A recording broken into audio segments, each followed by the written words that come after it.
The food stamp program that feeds more than 40 million Americans will run out of money tomorrow as the US government shutdown drags on.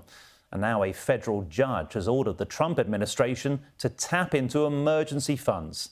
Our Sky News Washington correspondent Annalise Nielsen joins us live from the Capitol now. Annalise, what does this mean for the food stamps program?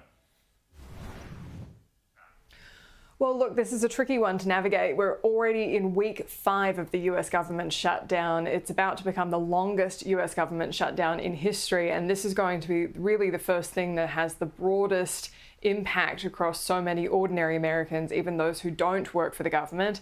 As you said, more than 40 million Americans rely on these food stamps coming from this program called SNAP. And in this program, they get vouchers once a month. Now, the problem is it costs about $9 billion to fund that each month. What the Democrats have been saying is that if this is going to continue dragging out, the Trump administration should order the Department of Agriculture to tap into their emergency fund. Now, the emergency fund is specifically allocated for emergencies, as it says, and the law has been that emergencies don't cover things like government shutdowns. Now, they did push that in the 2019 shutdown, but it was acknowledged then that that wasn't necessarily legal. This time around, there's been a lawsuit from about half of all US states trying to force the hand of the Department of Agriculture. So there's one federal judge that said that that should happen. The Trump administration has said the issue with this is that they need that money if there is an emergency. We're going into winter storm season, but also there's only about $5 billion in that. So it's only going to partially fund the month. That could cause more issues than are starting with it. And of course, this just isn't a long-term solution.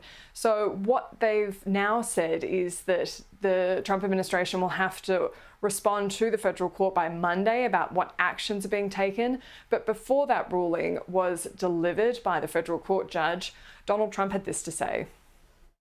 The shutdown proceeds because the Democrats just don't know what they're doing. I don't know what's wrong with them. They've never done a thing like this.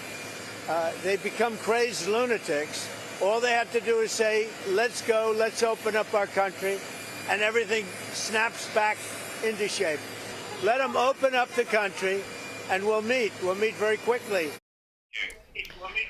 New polling shows that there is a growing frustration with Republicans and that it is the rank and file Americans now blaming Republicans more than Democrats for this shutdown. Of course, the truth is somewhere in the middle. There's been really no genuine efforts by either side to try and bring this to an end. There has been just nothing but a stalemate in this standoff on Capitol Hill. Here's Democrat Senator John Fetterman, a more middle-of-the-road senator from the state of Pennsylvania, talking about the impact it's going to have on more than 2 million people in his state. This is not some game show about who's winning or whatever. It's just like we have to be better than this and just open this up. And I do, talk to any number of Republicans who they agree that we have this conversation about extending these tax credits.